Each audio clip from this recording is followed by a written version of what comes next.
What's going on, guys? Today we are here at Northeast Georgia Motorsports here in Houston, Georgia, and we have the 2017 Kawasaki Vulcan S we are about to go take for a spin.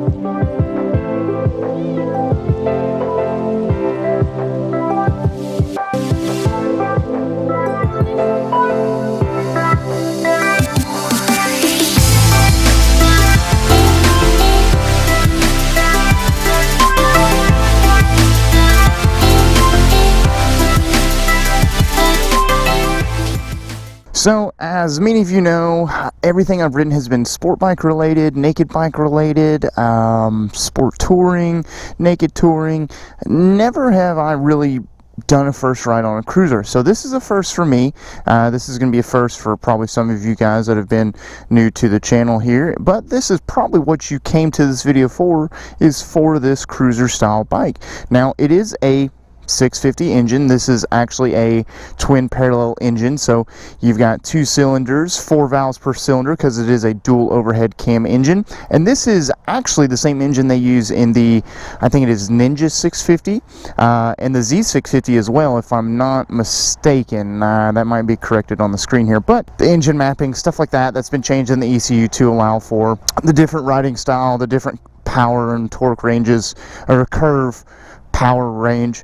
Also, this bike is so sleek looking. I just rode around from the back to put it up here in the parking spot, and I'm not used to it. This is nothing like I've ever ridden before. I actually rode a Yamaha Bolt R spec.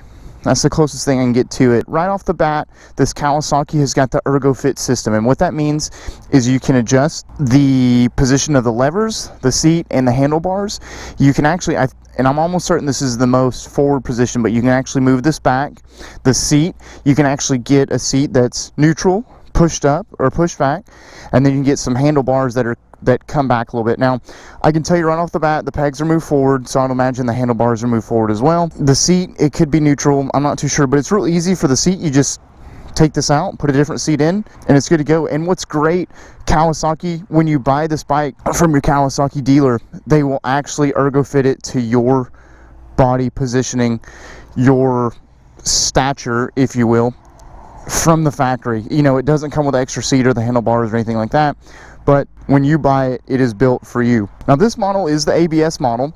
It comes in around a price tag of about $7,500 US dollars. The non-ABS version comes in roughly around $7,000, $7,100, I believe it is. You know, I don't really ever feel like I'll be able to test the ABS limitations of this system, but it's a dual piston Nissan caliper, single rotor up front, single piston Nissan caliper in the back. What's great about this bike is the styling. You know, they actually have a green and white version there, which is, oh, it looks so good.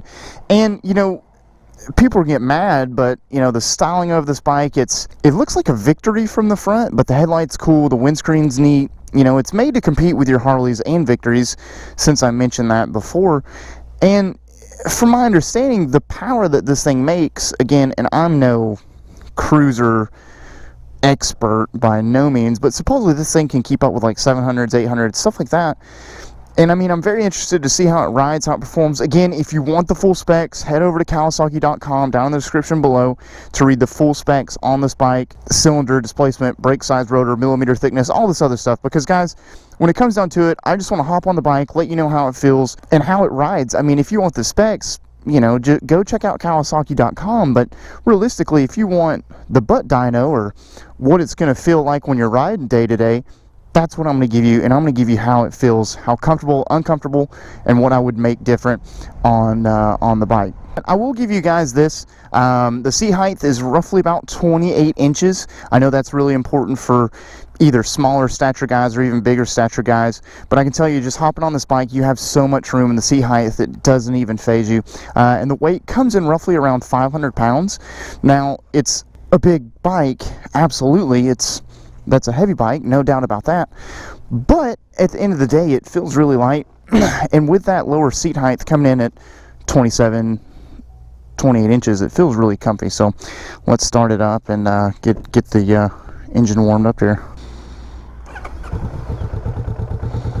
And right off the bat, I'm not one to be riding a bike like this because of my motocross gloves, my jeans, my Nike tennis shoes. This is just got stereotypical squid written all over it. But what's great about this bike is the cockpit. It's very modern, it's very sleek. The whole bike is really modern.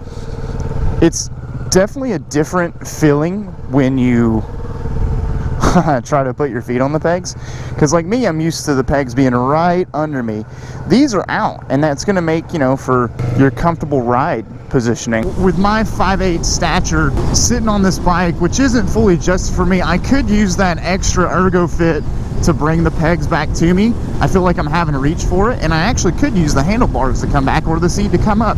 And that's what's great about the Ergo Fit. You can customize it entirely on what you want to do, which is just a huge win. I mean, it's a huge win. I will say there is this where the frame, I think it's they call it like a diamond style frame, but where the frame comes out and the tank shroud plastic that's right underneath it goes over it, it has this annoyingly pointed edge that goes about like this, and it's right below my knee, actually on my knee, and it actually hurts pretty sharp. Again, the Ergo Fit could probably fix that, but it doesn't really let me grab the tank or the bike with my knees or any of that for that matter. So that is kind of a gripe. You know, you don't really grab a cruiser bike anyway. You're just made to sit on it and cruise.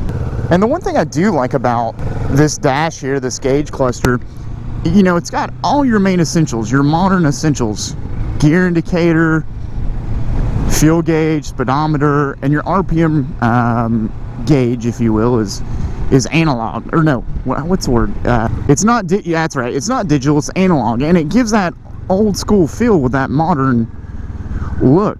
You know, it doesn't seem too cheap. Doesn't seem too advanced for the style of this bike. I mean, it's really nice. I think I'm gonna go on the interstate, go one exit down, because this is what you're going to be using this bike for, is cruising, right? You're going to cruise cross country with this thing, and you ain't going to go ride back roads the entire time. So let's see. I'm very curious to see what the wind factor is like. Turning on this thing is pretty cool. I want to lean into it, lean off, but you can't really. I mean, you can, you know, there's a guy, Hard9 Choppers on Instagram, that absolutely rips it on one of these. Ooh, oh yeah.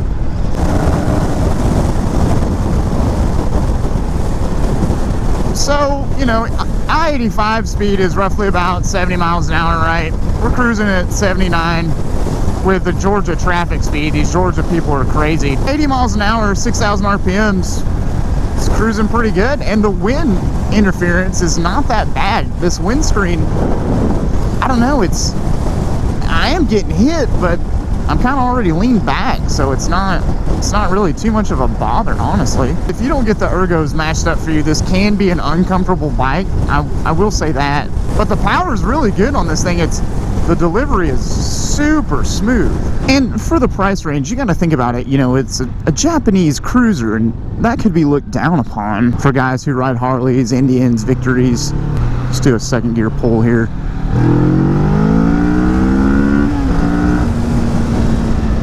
And the power isn't super abrupt or scary, even in the higher RPM range. It is definitely down low.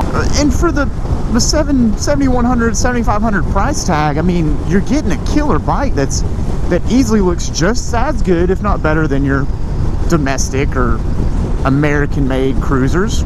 I mean, the old Vulcans, I can't really say I was a big fan of just because they didn't look cool. This looks cool. It's very appealing to your modern millennial market. There's no doubt about that. Now that the engine, I was kind of sitting there and the engine got kind of hot. It's hot on the leg too. So again, nothing that's unbearable by no means, but it is a little warmer than what I would like. But guys, if you have any questions, drop a comment down below. Let me know what you think about this Vulcan S. Let me know if you have one, or if you have a cruiser, or you know, you guys have something similar of this style bike. It's something I could commute on every day. I could take that extra 20 minutes on the way home just because this bike is so comfortable and so smooth. It doesn't beat you to death. You don't get a lot of wind interference. Your back is straight, your arms are loose and bent, your your legs are out in front of you, nice and extended, they're not cramped up. I mean, it's just such a smooth ride. Big thanks to Northeast Georgia Motorsports for letting me come put some miles on these bikes. Let me ride them for you guys and tell you how they feel, how I like them, if I dislike them. Thanks again for watching. Don't forget to hit that subscribe button, turn those notifications on, watch some stuff on the end screen there, buy a t-shirt. If you guys want a decal, I've got decals. Email me on how to get those and we'll make it happen, cappin'. Until next time, ride safe. See you guys later.